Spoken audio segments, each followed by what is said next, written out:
Bloomberg Audio Studios. Podcasts, radio, news. Bloomberg Tech is live from coast to coast with Caroline Hyde in New York and Ed Ludlow in San Francisco. This is Bloomberg Tech. Coming up, Tesla proposes an unprecedented $1 trillion pay package for Elon Musk. Plus, Broadcom surges on earnings and a big new AI chip customer who we report is OpenAI. And we speak with Qualcomm CEO Cristiano Amon as the company partners with BMW to provide its automated driving brains. But first, we check out these markets, which are volatile to say the least as we head towards this weekend. People taking money off the table. Look, we bought into the stock market throughout this trading day and actually earlier in trade today. But in the NASDAQ 100 now rolling over a bit, Ed. We pulled back on some of the week's losses. We're now down 0.8% on the NASDAQ 100 over the course of 5 days. But remember, we were shut on Monday, so that factors in the Friday sell-off too. More broadly, we think of a macro picture, a weak labor market, and we'll dive into that. But for now, look at the individual movers, which you've got. Yep, our top story. Tesla is up 2.5%.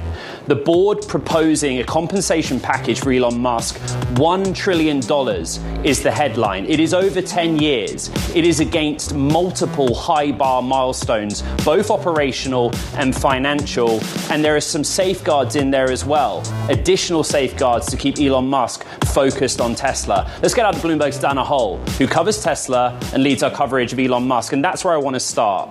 What are the milestones, operational and financial, Dana, that Elon Musk and Tesla have to hit if he's going to get to the full $1 trillion package?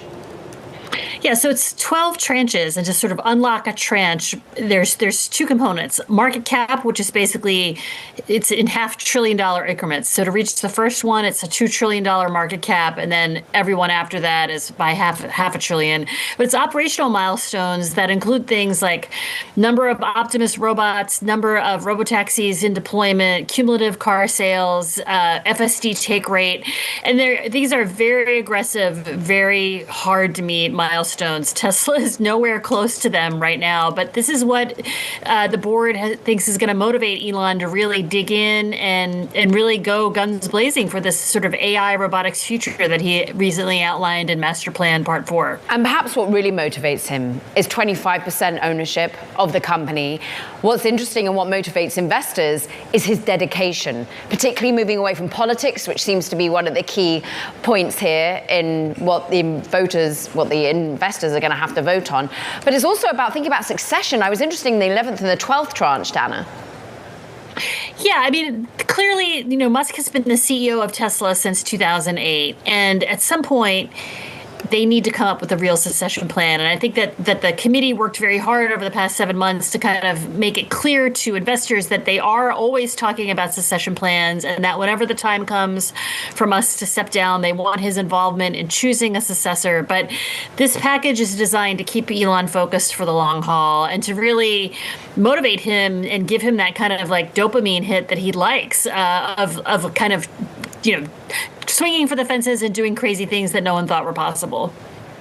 Dana, very quickly, how does this package compare with the 2018 package being disputed in the courts?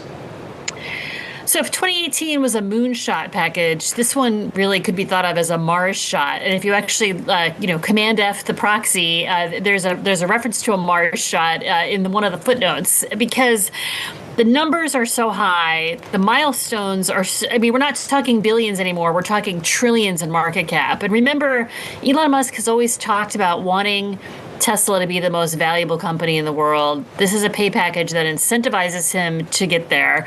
And if he gets there, shareholders will also get there, which is why I think you're going to see a lot of investors support this package. Dana Hull. Question is whether the courts support it once again, but really interesting take on this $1 trillion potential payday. Let's get more from someone who used to be on the board.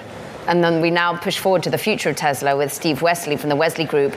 You are indeed the founder, managing partner. Steve, I'm really interested as to some of these milestones. Yes, it's about market capitalization, which is extraordinary. But to get 20 million cars on the road, to get 10 million of those with FSD, to get 1 million robots, 1 million robo-taxis, is that realistic? Well, I think that's going to be awfully hard for Tesla to do. And again, I support incentive-based pay packages for CEOs. And the pay package sounds astronomical, but so are the milestones to get it. I mean, he's got a double market cap just even to get the first milestone.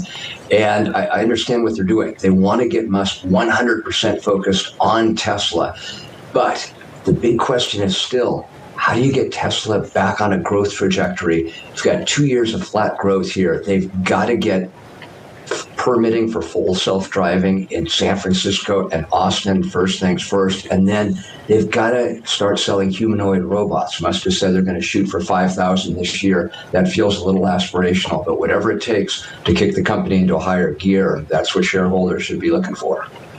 Steve, section or page A51 of the proxy, if I bring it up and you allow me to read it to you, the board receives assurances that Musk's involvement with the political sphere would wind down in a timely manner.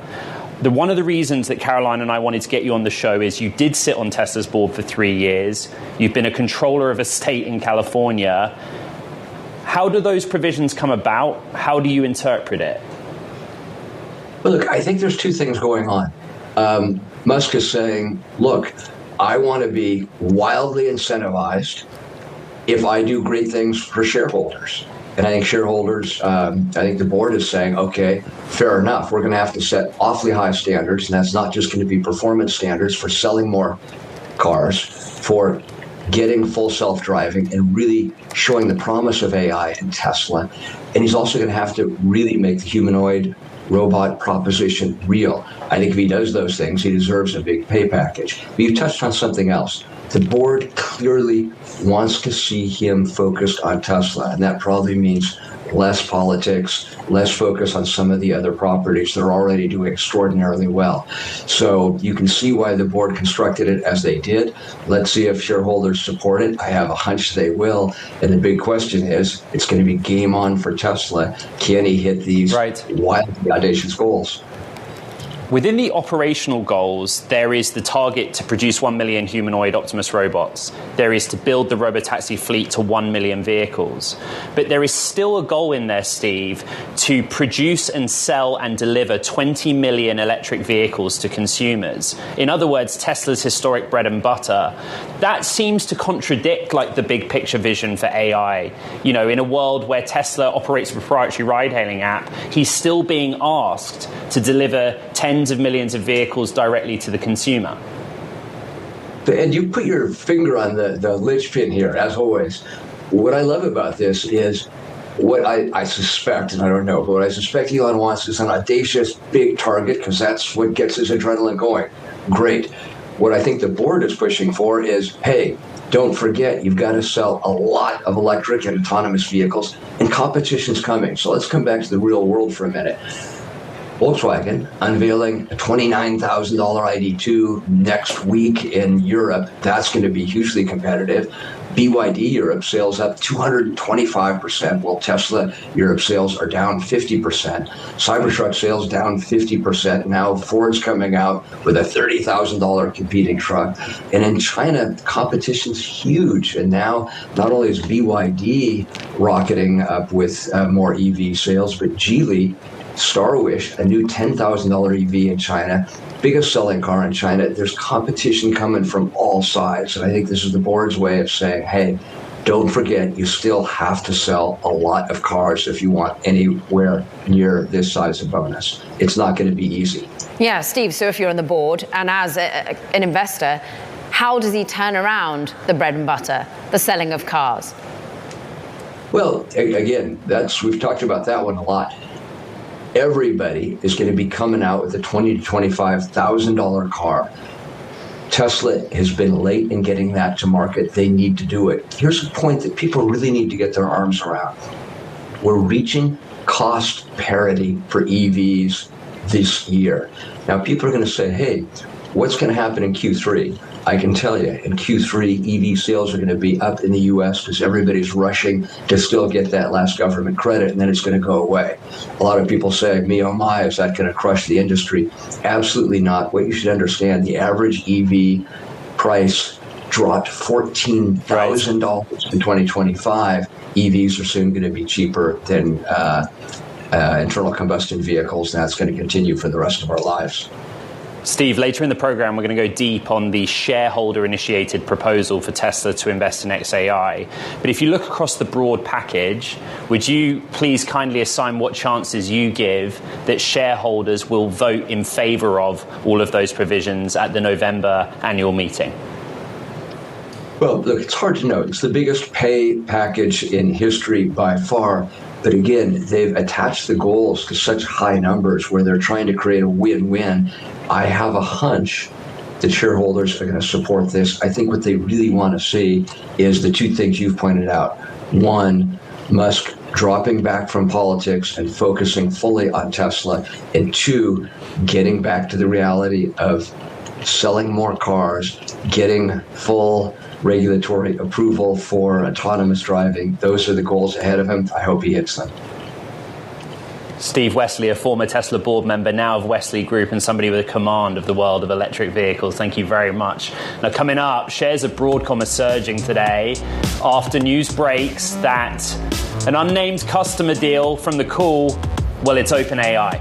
That's next. Carrie, what are you looking at? I'm looking at the broader markets, actually, Ed. Look, maybe it feeds into anxiety around NVIDIA's command of the key hyperscalers and the growth that they see in terms of their own chip provision, training and inference. But we're down 4% on NVIDIA. The stocks are still up 0.4% thanks to Broadcom. But more broadly, we're risk off. That's after the macro data. This is Bloomberg Tech.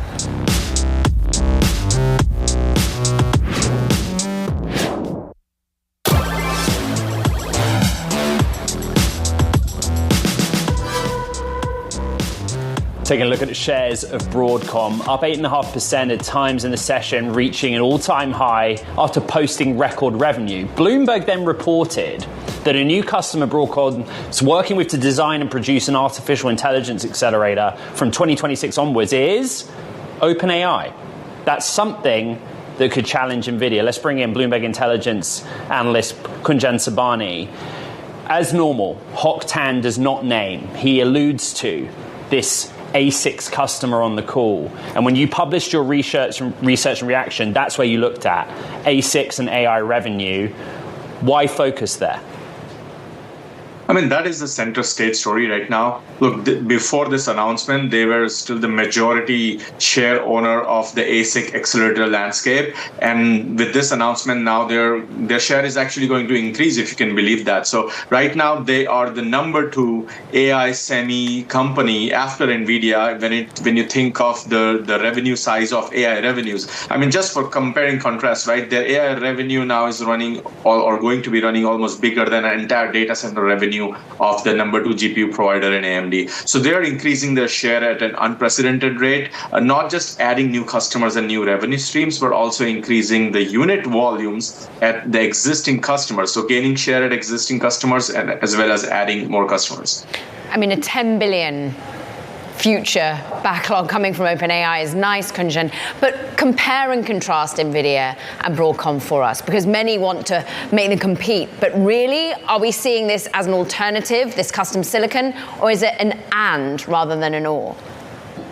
At this point, it is an and. Look, it's a lot more nuanced than just saying that the ASICs from Broadcom are going to kill NVIDIA. The ASICs, the use case is really limited to, say, top 10 global hyperscalers. Now, no doubt today, these top 10 represent the largest spenders when it comes to accelerators. But the compute demand from these top 10 today is so much more that it's not coming at the cost of NVIDIA GPUs. The bear case thesis is, yes, in the future, as these customers keep improving their own chips gen after gen, keep improving their software, they could become sellers of the compute based on their own chip. The case study being the AWS and Anthropic deal. However, there's still a major, huge market of enterprises, sovereign customers, neo clouds, which still makes sense to be exclusively on the GPUs likes of NVIDIA. Kunjan Sabani, it's always great to get your take. Senior analyst from Bloomberg Intelligence. We thank you. Look, Alphabet, actually a Broadcom customer. Let's talk about Alphabet right now, because breaking news from the EU. Google will be fined almost 3 billion euros, that's $3.5 billion, by the European Union because it's being ordered to stop favoring its own advertising technology services. Now, this comes hot on the heels of the fact that Google seemed to only get a slap on the wrist when it comes to its monopoly of search coming from Judge Mehta here in the United States. The DOJ, Ed, is still looking at ad tech. Will we see the EU fine implicate on that perspective? Because it seems as though there is a concern coming that it's got too much control.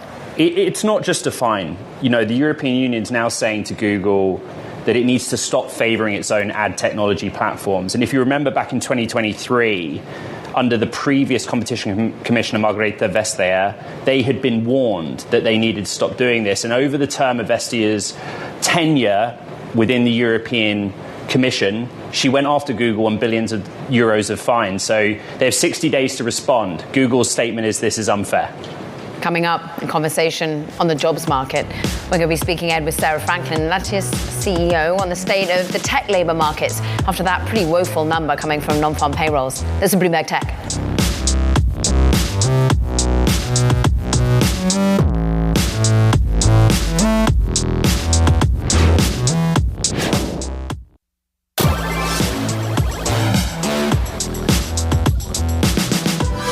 U.S. August payrolls out earlier today, and a gain of just 22,000 jobs. Another downward revision in the previous month, and unemployment rising to 4.3%. Bloomberg International Economics and Policy Editor Michael McKee breaks down those numbers with a little bit of a tech slant for us. Yes, Carol, it was not a good month for Donald Trump and his economic policies because job growth slowed tremendously, and it has been slowing for the last few months. You mentioned unemployment up 75 basis points from July. It's starting to go higher and higher. But in terms of tech jobs, and I can see Ed rolling his eyes going, what does it mean for tech? Tech's not special. Tech lost a lot of jobs as well. There's not one tech category in the overall jobs report, but there's a lot of different ones in there. And I pulled out a few to show what happened. In computer manufacturing, 2,100 jobs lost. Semiconductor manufacturing, 3,700 jobs lost. Computer systems design, that would be the software guys, 3,300 jobs lost. So some real job losses for the people in tech. And the president foreshadowed it last night when he was asked about it at that dinner with tech company executives. And he said, yeah, it may be bad now, but just you wait. The Brooklyn guy, or the Queens guy quoting the Brooklyn Dodgers, wait till next year. In a year from now, he said, when these monstrous, huge, beautiful places, the palaces of genius, when they start opening up, I think you'll see jobs numbers that are going to be absolutely incredible. So we'll see if he is right in a year. My old eyes on roll, Bloomberg's international economics correspondent Michael McKee with a Techonomics special breakdown of the latest jobs data. For more on the state of the labor market, Sarah Franklin, Lattice CEO, joins us now. Lattice also out with a new State of the People report. And we come to you every jobs day because of the rich data that you have on your own technology platform. But the most simple place to start is to say, look at Mike's reporting, the breakdown of the latest jobs report, and say, is AI impacting any of the technology sector just yet? The short answer is yes. We're seeing the impacts. We're seeing the job growth slow. We're seeing unemployment tick up. But what we're seeing really is transformation in the workplace. You're seeing every job is changing, and every company is going through the transformational stage, eliminating some of the rote work, but also investing in ways to increase effectiveness of their people. Sarah, much of the transition has to be led by human resources. But how much do you think the cuts come first and then the rehiring of different types of talent then comes? Or are we seeing people just being asked to be more productive? So with HR, it's an opportunity to be very strategic. And layoffs are really more like a fad diet. There's something where you get an immediate hit into the P&L, but the real work, the healthy habits, are not being implemented if you're not focusing on your workforce effectiveness and the habitual training that you have with all of your employees, and the structures that you put in place. We're going through change. It's important to do this in a way that sets up companies for long-term success, and that's what HR departments are really focused on today when they're driving success with AI. Talk about that success with AI, Sarah, because that is something that has been questioned a lot in the last couple of weeks by this MIT report, people worrying that 95% of pilots aren't delivering return on AI investment. What have you heard from the people that hire? Yeah, Caroline, it's so interesting because it's a headline that people have latched onto because there is fear. There's fear of what AI can do. And so when you can easily say this MIT report says that they're failing, that's easy to really embrace. But however, the reason, the nuance in the report is that it's AI alone, not really when you look at AI that's set up properly, AI that's integrated well with systems. And so what it tells us is that we need to responsibly bring AI in. You can't just set up AI and expect it to work. All of us that may buy an Alexa for our home, you can't just put it in your kitchen and expect it to dim the lights. You need to set it up, configure it, and understand how to use it. The same thing is true with AI. And so where AI is succeeding, it's when we have responsible practices, we have good integrations, and we have ethical usage of it. Sarah, in your own survey and your own report, one of the things that struck me was the results around people's attitude towards maintaining work-life balance. It talks to a bigger picture debate whether AI helps us and makes life easier in our daily work lives so we can go and do more fun things outside of work. Is that really happening within the workplace or in any of the HR sectors that you're tracking? There's definitely generational differences in the embracing of AI between Gen Z, millennials, and what we're seeing, though, is that AI, whether it's freeing up time to have better work-life balance or to do more strategic work, I don't think any of us want to do robotic work. We want to be able to focus on what makes us human, our creativity, our ingenuity, and this is what's so powerful that AI is enabling us to do. One of the tropes that's going around at the moment is this 996 culture. Dare I even reference the lift heavy, run far, marry young, eat eggs and steak. But Sarah, more broadly, how much are you seeing this culture being adopted by those that want to grind, being shunned by those that have been in the workforce for a while? Again, getting back to, there's a lot of fear. There's a fear that I'm not going to be relevant. There's a fear that my job may go away. And so a lot of this fear is driving the culture. And so what's most important right now is that everybody understands the urgency in skilling up themselves on AI and bringing AI skills into their workforce, not just the workforce of tomorrow, but the workforce of today. And so it's fear that drives this lack of balance, and what we need to do as leaders is really help people understand that AI can be here to help us, it can give us superpowers, and it can really be a great way to us transform our businesses and get back to growth. Sarah Franklin, putting the realistic nature to the new work-life balance or lack thereof, CEO of Lattice, we appreciate it. Meanwhile, coming up, well, Elon Musk, he doesn't seem to rest. Will he be the first trillionaire? More on the Tesla CEO's pay package proposal. That's next. This is Bloomberg Tech.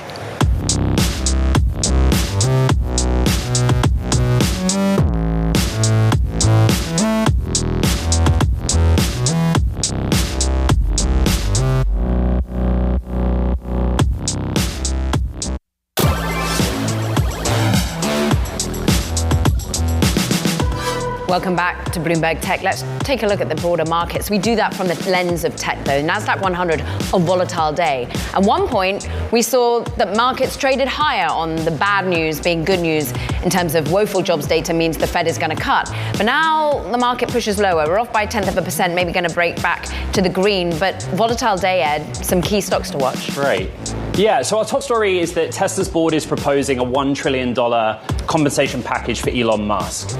I know that we don't normally do this, but the stock's up 3%. A 1 sigma or 1 standard deviation move for this stock is nearer to 5%. And it kind of feels like a little bit unremarkable, despite the fact that we're talking about a $1 trillion compensation package.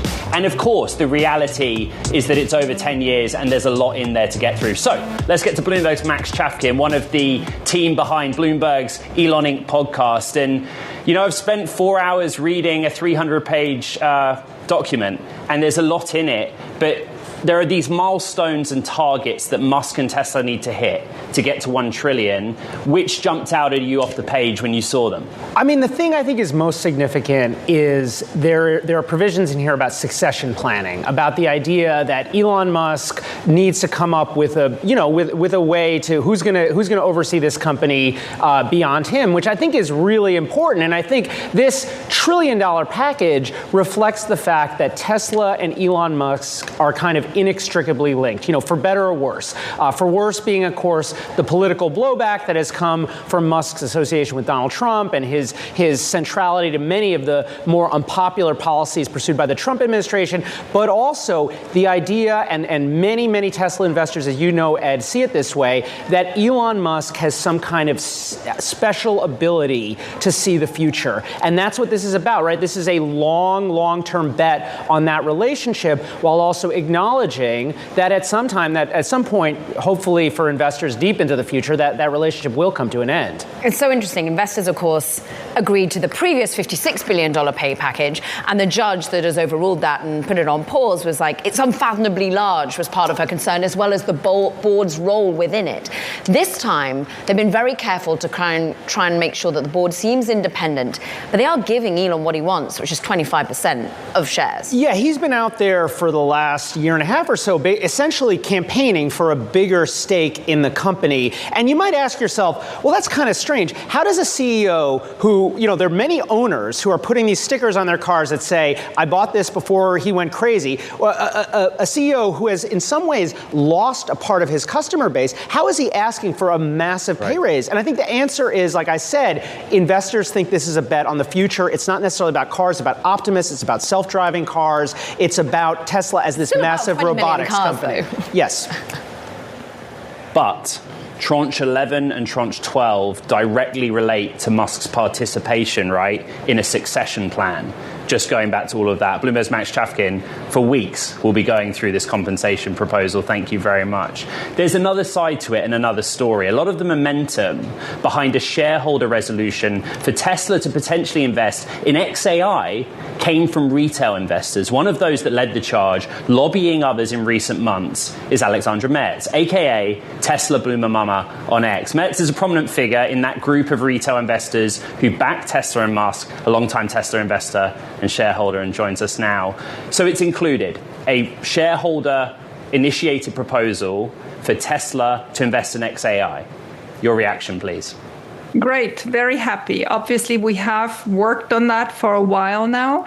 It all started last year when another retail shareholder, Gali, asked Elon whether that is possible. At that point, obviously, XAI's valuation was much lower.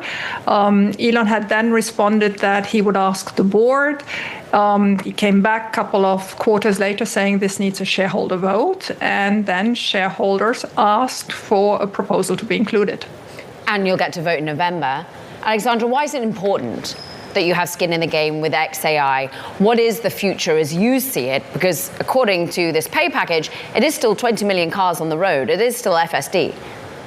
Oh, it is still cars. It is still FSD. That is Tesla's bread and butter. But every Tesla now, and Ed knows because he drives one, already has Grok in the car. And Grok is the XAI product, the large language model that is derived from X, former Twitter communications and conversations, and the strongest, in my view, large language model there is.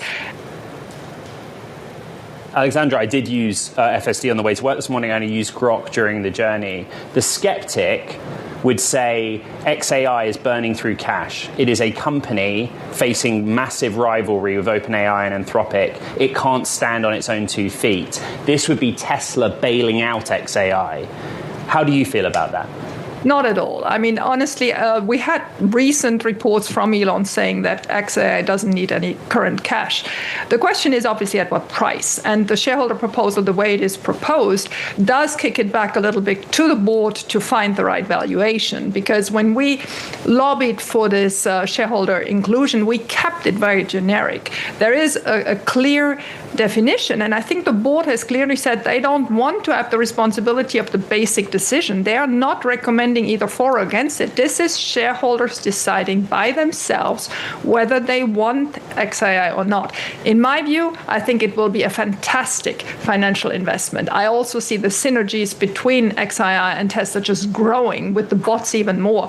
But it is coming down to real shareholder democracy, shareholders deciding whether this investment has to be done or not.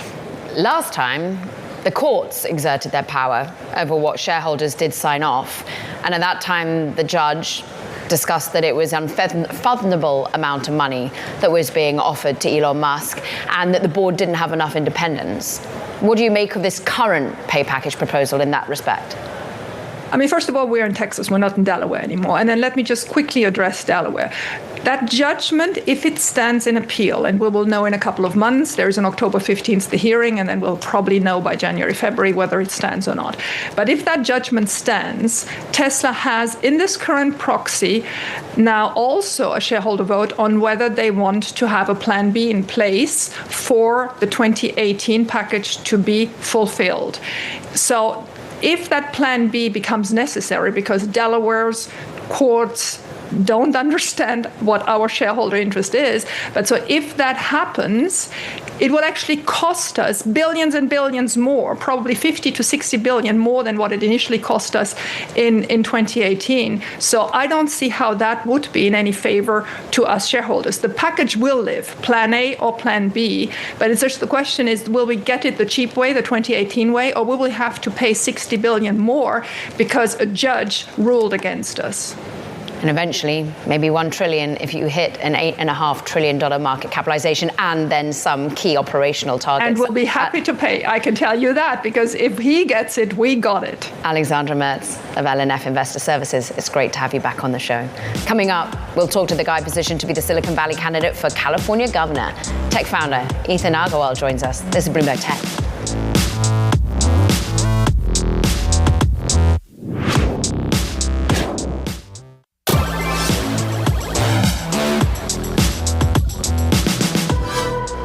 President Trump welcomed top tech leaders to the White House yesterday to discuss AI. At the dinner, CEOs reiterated their pledges to invest hundreds of billions in the United States, while Trump said chip makers that didn't build in the United States would face substantial tariffs. Just take a listen. Chips and semiconductors, and we'll be putting tariffs on companies that aren't coming in. We'll be putting a tariff very shortly. You probably are hearing we'll be putting a fairly substantial tariff on, not that high, but fairly substantial tariff, with the understanding that if they come into the country, if they're coming in, building, planning to come in, there will not be a tariff. We continue with technology and politics. Startup founder Ethan Agarwal is aiming to position himself as the Silicon Valley candidate in a run for California governor. The two-time startup founder has raised money from VC firms like Andreessen Horowitz in the past. Now he's looking to win votes with his tech-forward campaign pitches. Ethan Agarwal joins us now. This is early in a cycle, it seems. There will be a crowded field of many political heavyweights, likely others from the technology industry. What chances do you really have of being governor of California? There's a lot of other candidates that are running, mostly from Southern California, most of whom are politicians. My view is if you are generally happy with the way things are going in California, you have lots of other options. If you are looking for a systematic reset and a complete change, I present a different opportunity. A different opportunity that leans into maybe crypto, being an ability to pay your taxes. You're leaning into DMV apps, for example. But at the same time, a load of our team can't get into work today because the BART is down. So I'm interested as to what the infrastructure perspective is here. Yeah, hey, Caroline, good to see you. I mean, look, first and foremost, I trust Californians, which is something that has been lost. Our politicians love telling us what to do. Infrastructure is a key part of the platform. What's happening is Californians, like people come here, I mean, Ed and I were just talking, people come here because they want to live a great life, they want to enjoy the weather, they want to build something for their family, and that stopped happening because jobs aren't available here. You guys saw the jobs report this morning. Companies are leaving the state, we're over-regulated, you can't build a house, you can't do anything without the government trying to get a piece piece of it or try to tell you what to do. That's what politicians love to do. So what we need is someone who understands that Californians themselves can be trusted, who actually likes Californians, and who actually wants them to realize their potential. California is a state of massive potential, and we're just not realizing it because of all this regulation. Okay, let's bring up some of the policies that are on your platform, because I think that was Caroline's question. What is the specific proposal you have to fix infrastructure like BART, to fix housing, jobs creation in Silicon Valley, etc.? Yeah, it starts and ends with CEQA. CEQA is the California Environmental Quality Act. It was passed in the 70s when Reagan was governor, and it initially had some good ideas, but it's been leveraged and extorted to all hell at this point, where anybody can sue anybody to stop any construction from happening. And that's why you don't see modular construction happening in San Francisco. That's why you don't see construction happening in housing in LA. That's why there was a water treatment facility in Huntington Beach. It was going to do 50 million gallons of drinkable water.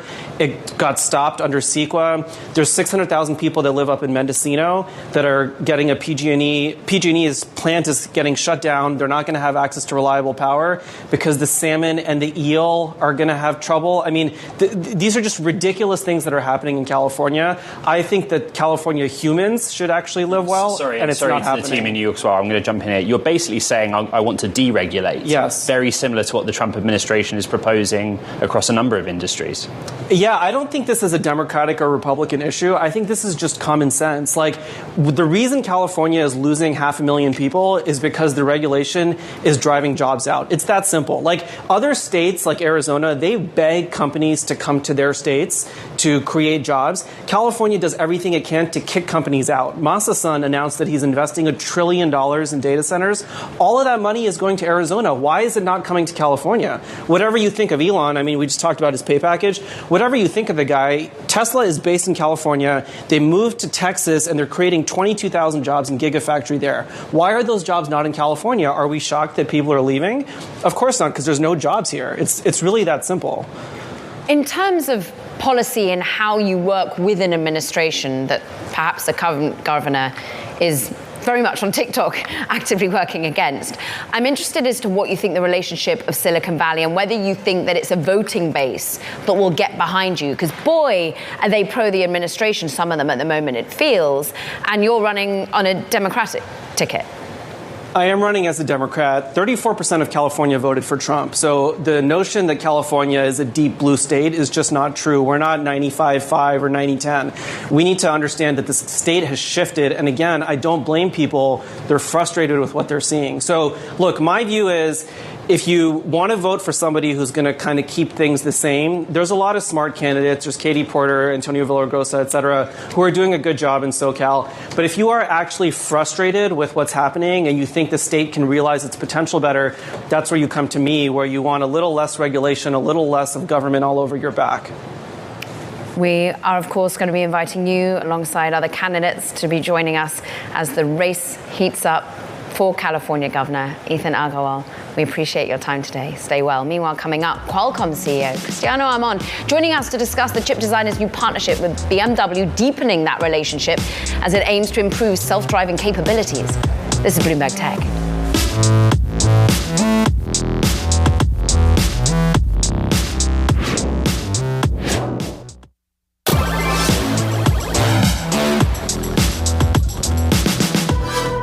Qualcomm, well, it's steering deeper into the auto industry, teaming up with BMW to debut its new Snapdragon Ride Pilot. It's an automated driving platform designed to boost safety and driver assistance.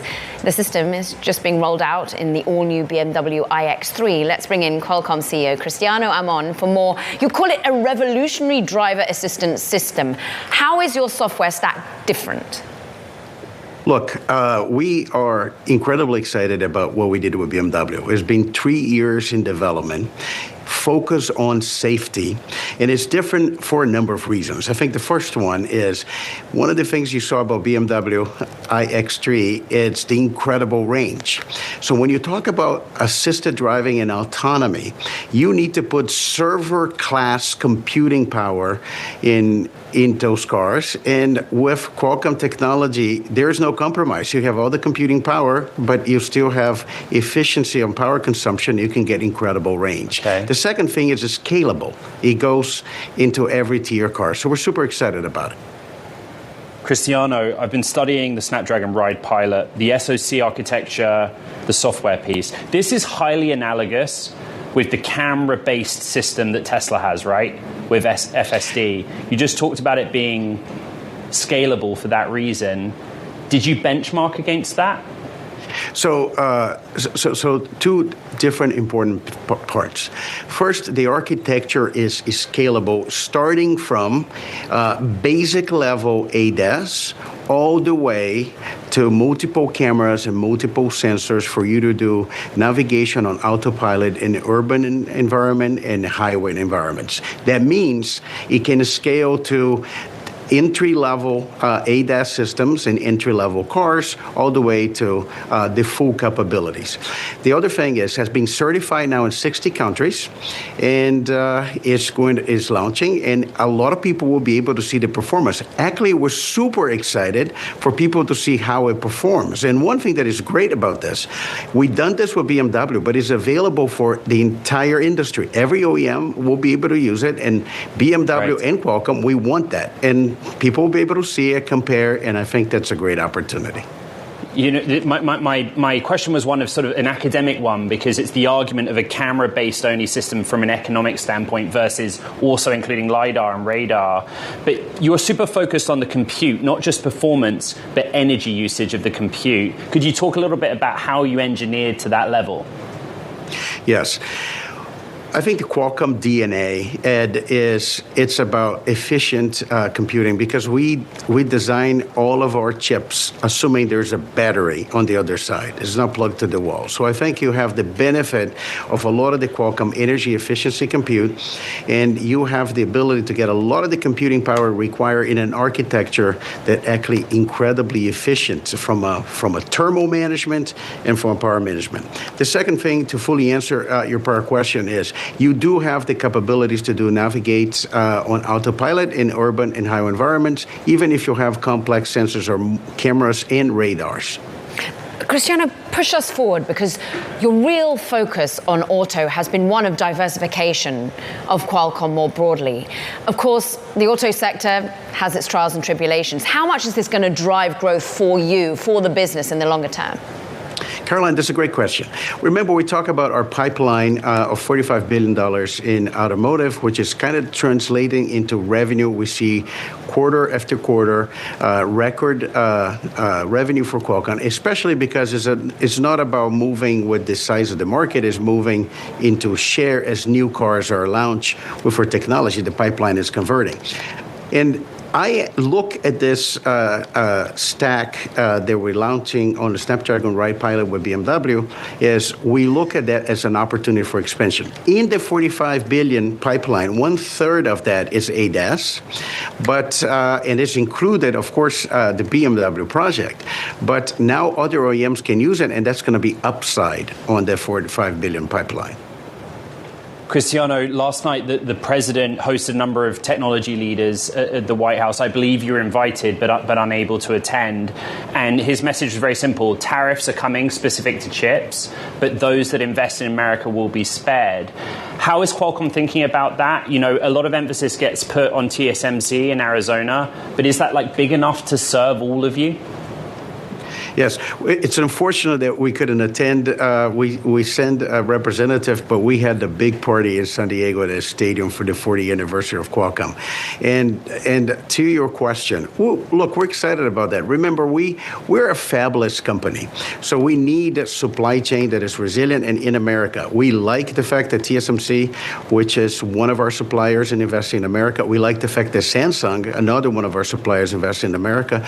And for Qualcomm, this is actually great news. We want diversification of manufacturing. We want more capacity in America, and we have said. Is Intel an option, Cristiano? Not an option today. I think we would like Intel to be an option. They have been talking about moving to the next process technology, which they call it the one that comes after 18A.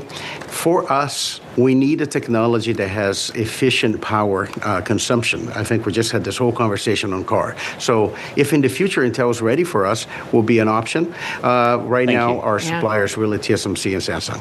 Oh, Qualcomm CEO Cristiano Amon. It's great to have you back on Bloomberg Tech. Thank you very much. That does it for this edition of Bloomberg Tech. Ed, what a week. Yeah, huge headline. $1 trillion comp package for Elon Musk. We have months to digest it. Don't forget, check out the podcast. You know where to find it on Bloomberg Terminal and online on Apple, Spotify, and iHeart. A short week, but a big week. From New York City and San Francisco, this is Bloomberg Tech.